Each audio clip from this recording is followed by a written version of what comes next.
Greetings from the set of Metro and More at Metropolitan Community College, serving more than 50,000 students with over 120 programs at our 8 locations in the daytime, evening, weekends, or online. And I'm your host, Kent Pavelka. Welcome again to Metro and More. More of what you need to know about Metropolitan Community College. In this next half hour, a discussion about MCC's Infotech programs, a curriculum update with our guests, Gary Sparks and Art Brown. Gary's been on the show before. Good to have you back. Thank you. And Art, this is your first time on. Yes. It's a pleasure to have you both on to talk about this topic. A little bit about your background. Sure. I am currently an IT instructor here at the college. I'm entering my 4 years this year.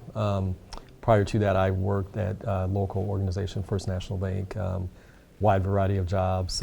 Most recently, IT project manager, did that for 7+ years, total of 18 years at other positions within the bank. So that was my bridge to IT here at the college. And then here I teach front-end web development classes for the college. Front-end. Right. You've been in IT your whole career? No, I did traditional banking, so a lot of banking and finance, and was just working on an IT degree, and this was a logical transition for me. So. Where are you from? Here in Nebraska, born and raised in Omaha. Yes. In Omaha. Mm-hmm. And college? College went to Metro, actually. Graduate of Metro, went to Bellevue University, and I'm currently working on a master's degree at Kearney. So. Very good. Yep. Mm-hmm. How does that work with the? You do it online? I'm doing it online. Yeah. Yes. Yep. Yeah. So it's challenging. Yeah, becoming a student again. So Very keeps good. me busy. Yeah, I bet. Yep.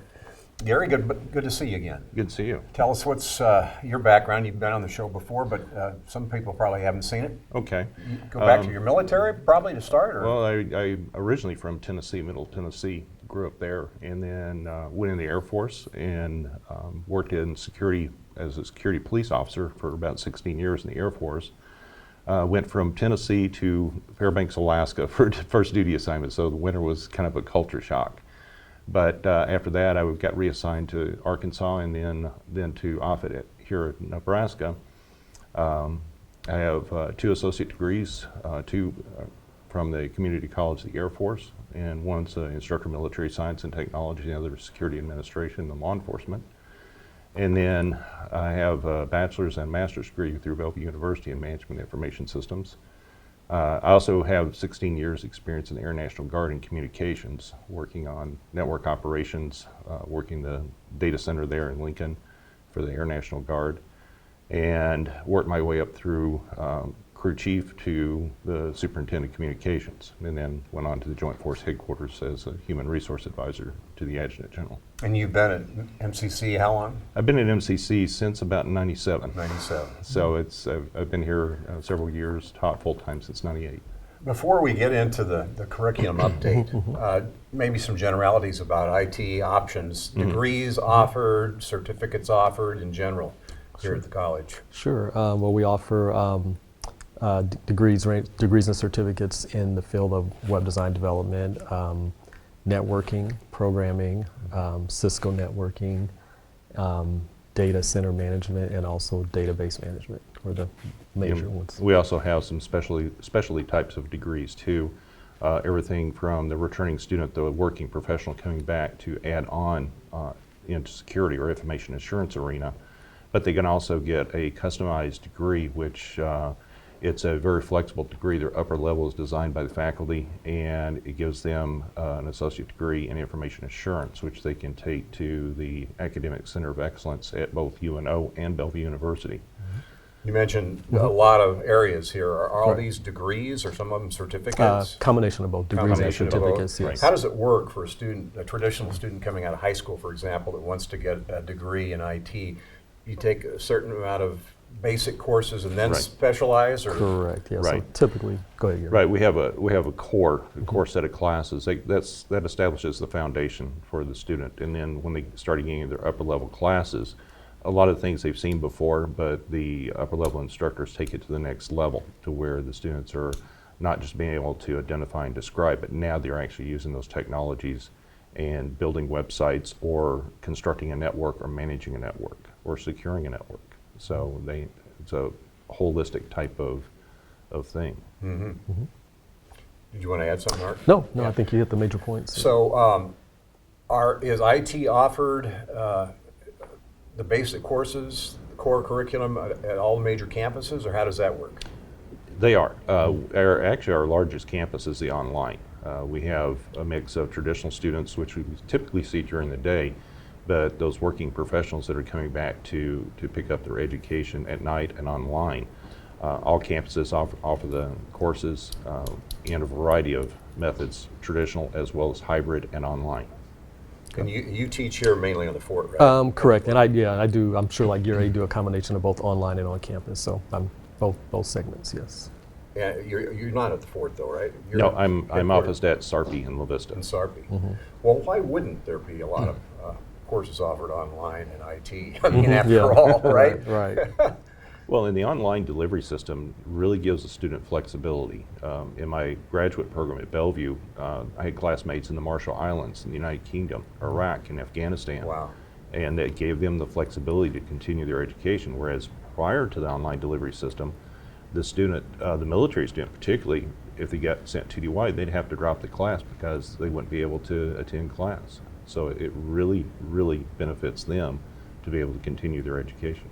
Who are these people taking these classes from all over the world? Former Omans, probably, or Yes, they'll start out Military? here. Military. I did have in our general education class, Info 1001, a student contacted me prior to deployment. She was deploying to Afghanistan. So I let her know. I said, you communicate with me because I know if something comes up, they'll kill the comms going outside the base. But to communicate with me so I can help her be successful, because I know what they're in 12-hour shifts typically when they're deployed. So in a pretty hostile environment or a pretty austere environment where there's very little services. So it really helps the student in working with the students. If they're communicating with their instructors, we can do everything we can to help them. Let's jump into the curriculum update. Sure. I'm guessing there's two main areas to talk about: security and mobile. Mobile. Would that, Yes. would that be right? Yes. Sure. So how has the curriculum changed with regard to that? Sure. So I'll start with mobile. We are.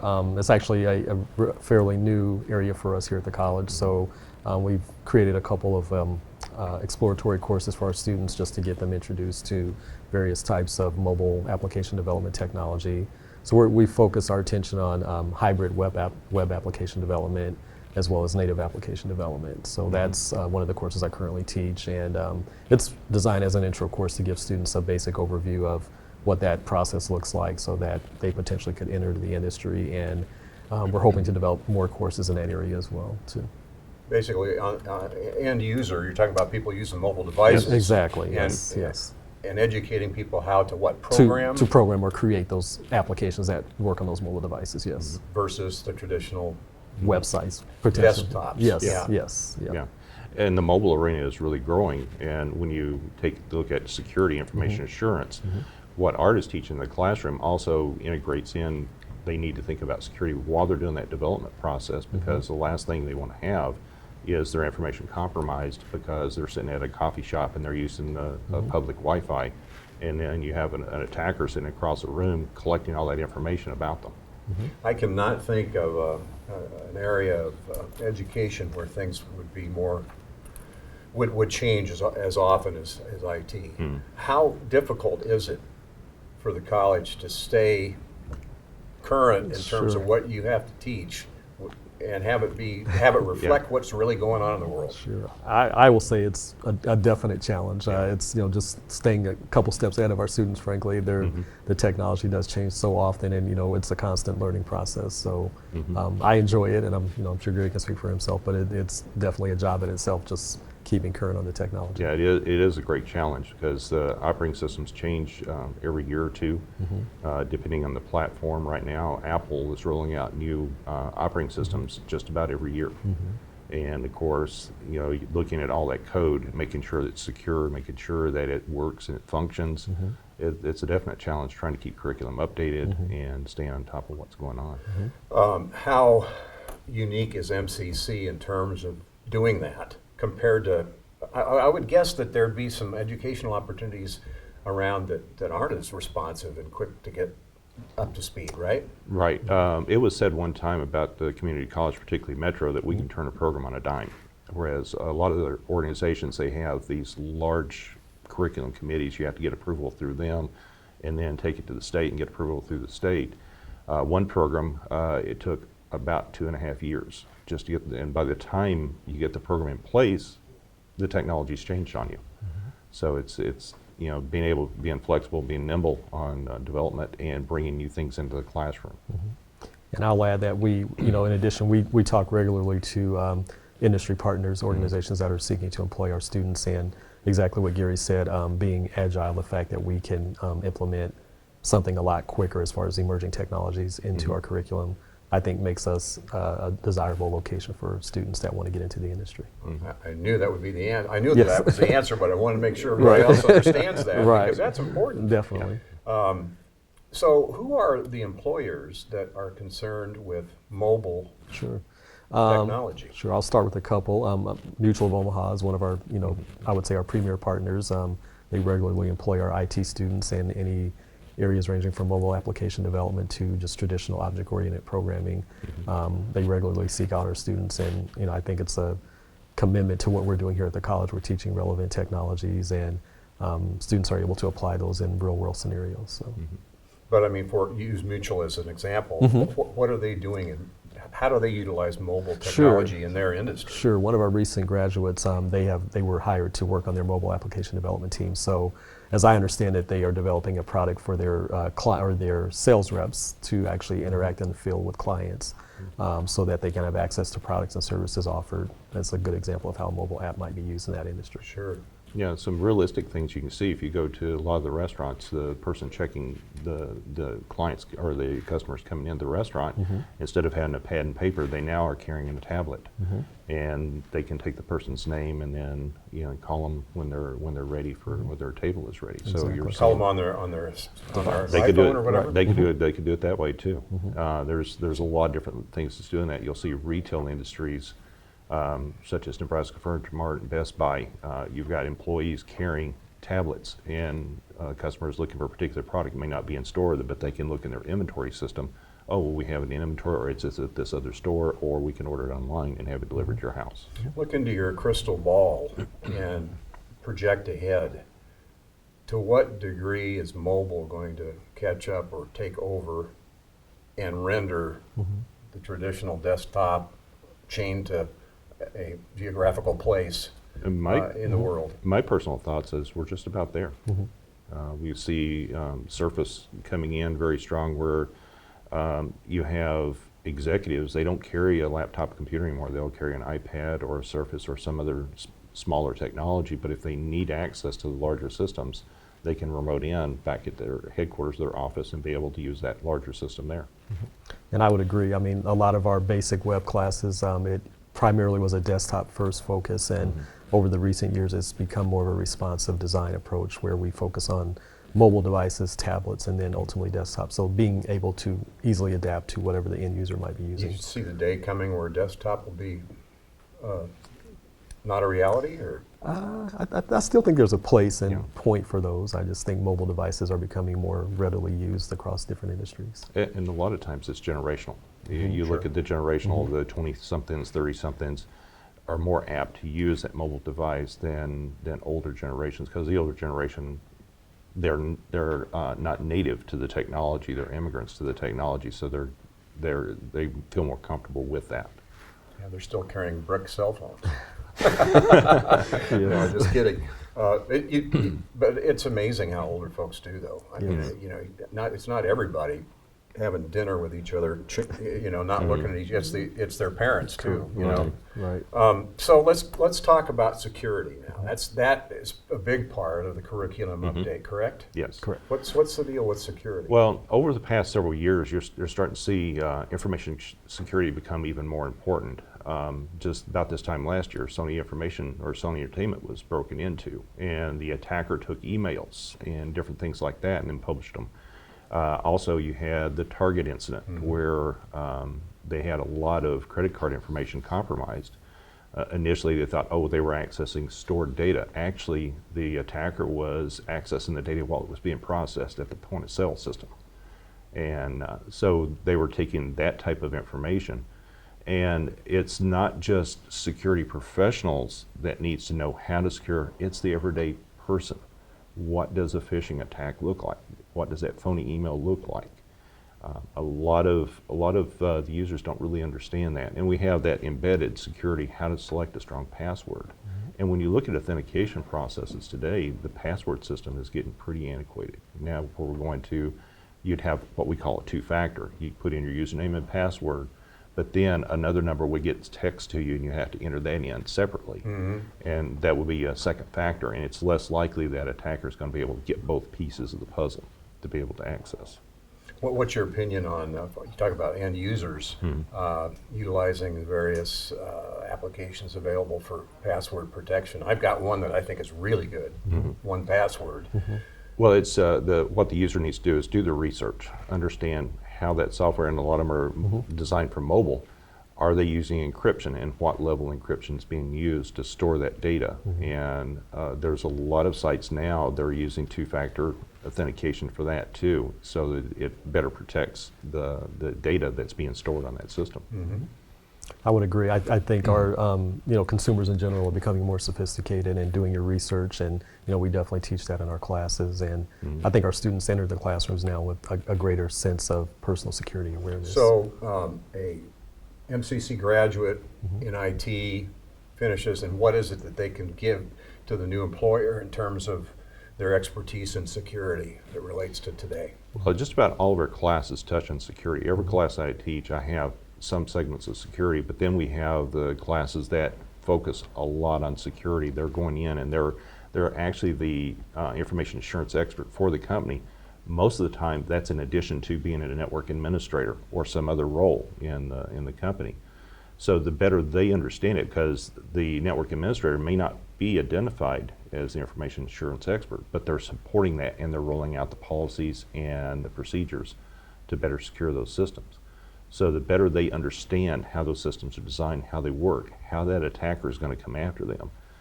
You may have heard the adage, if you want it secured, you hire a thief. If you want it broken into, you hire a cop. And that's very much true, because I had friends in the military, we'd say, you can't get into that. They'd spend the entire shift trying to get into a briefcase just because they were told they couldn't. So the attackers, they're very creative. Most of them, there is no such thing as a certification for a hacker.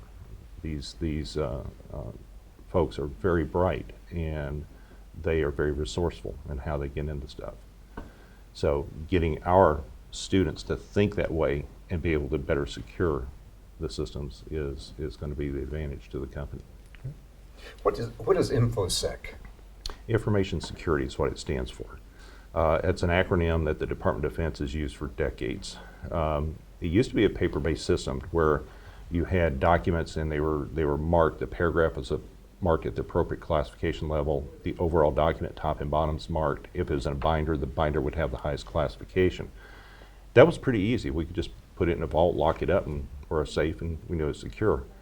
Now we've got information that is digital form, and it's very easy to burn it to a disk, which we've had one case where a young Army troop was doing that. He was burning things to a disk. They thought it was music, and he was carrying classified out of the facility. So those types of things, how do we better secure that? How we transmit, even credit card information, in a secure manner, where if somebody's listening to the network, they're not be able to pick up that data and be able to use it. So and InfoSec is kind of holistic now. It's more the PC, but I think sometimes we forget that paper-based system, and well, that's just on paper. We don't have to protect it as much, but it's just as important there as it is in a digital format. There are people out there who are just scared to death of the future as regards security. Yes. What are the realistic chances that the cyber criminals in the end will be ahead of what you guys are teaching your students to do, to the extent that they can cause terrorism or catastrophe in the financial world, that kind of thing? Well, one of the things, the first rule of security, there's nothing that's totally secure. There was an interview at a conference held in Las Vegas called DEF CON, and this person interviewed said, you can take the computer, you can encase it in concrete unplugged, and bury it 6 feet underground, and it might be safe. So you never say that something is totally secure, because if it can be created by a human being, it can be circumvented by a human being. Yeah, and I will just add that, just taking from, I guess, an end user's perspective, just taking reasonable steps, and Gary's touched on quite a bit of those. Being able to do the research, knowing what types of technology you're using, and how to safely and as accurately as you can keep that data secure is just common sense steps. But I mean, do you really think it's a possibility that we're gonna, wake up one morning and some hacker has circumvented and ruined the world financial, It's always possible. Very possible. I would agree. or has affected an act of terrorism? It's always possible. I read about it all the time. I think so, definitely. Wow, that's scary. Yep. So, in the end, you guys are.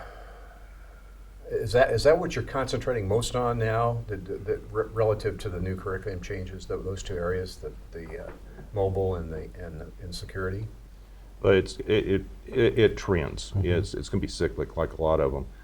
There was an article I read this week, and there was the article talked about 2016 that networking was going to be the big thing in 2016. Actually, the Department of Labor is projecting between 2015 and 2020 that network can go. And the primary areas they were looking at: wireless network engineering, network administration, and security.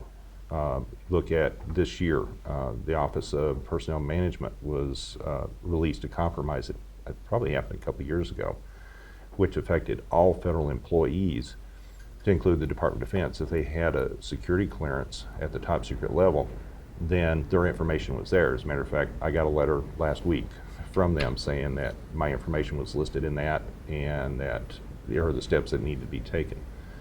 So, with things like that going on, the Sony attack, Home Depot, Target, and the other things that we've seen, we're going to have to try to be better prepared as best we can on that. And that's what we try to do to our students, is have them ready to walk out and be ready to deal with some of these types of issues. Right, and I would, just to carry over, I think Gary mentioned it before, security is overarching, I think, in all of the technologies that we work and teach here at the college. It's an underlying component, and I guess as far as mobile, it's cyclical. I think definitely right now it's a hot topic for local employers and just development as a whole. So it definitely trends based upon the needs and demands of local employers. So, How many years do you have to go back to remember that security wasn't nearly as big an issue as it is today? Probably prior to 2001. 2001 was an eye-opening event for information security and things like that. Because, in what respect? Well, there was more information that's available. Now, a lot of the attackers are encouraging rogue actors to attack the information systems, to attack the economy, which that directly ties to the economies, their information systems, how are they used, and so forth. The impact on a company, there was a local business that lost their connectivity to the headquarters for 12 hours at an estimated $256 million loss. Wow. How did that happen? It was probably construction. Somebody in the backhoe accidentally hit a fiber connection, and that took their connection down. Well, I mean, how did it cost them $256 million? Well, you look at the cost of repair. They're not bringing any revenue because they're not generating revenue. Plus, they're paying their employees to sit there and do nothing. Yeah. So that was the estimated. They were estimated a certain dollar amount per hour, and you take that and add it up to the total. It was about $256 million. Again, this is such a challenge, IT, because of how fast things change. And you guys live this 24/7, 365. What is your premonition about how things are going to develop in the near future, maybe intermediate future, and down the line? I mean, sure. This whole field. Yeah, it's continuously, rapidly growing and evolving. Again, I think for the foreseeable future, from my vantage point, I think definitely the mobile devices tied with security are going to be huge. So we definitely want to keep security in the forefront of our minds. As we break away from our traditional wired networks, it becomes even more critical that data security is at the forefront of all of our minds. What's in your mind as far as a picture, as far as what the mobile devices are going to morph into? I think continuing to get smaller and faster. I think as a general trend, I would say we're going to see basically mini computers, which we have right now. Most of our smartphones are, very powerful compared to what they used to be even 3 to 5 years ago, and I think that trend will continue. Thus, Will we look back at 2015 and think how pioneerish that was? I agree. Yeah, I think just looking back, you mentioned the brick phones maybe of 10 to 15 years ago. Those seem archaic compared to where we are right now. Well, and too, and kind of add on that mobile. Now we're seeing wearable devices, smartwatches, like where you can, your data is being transferred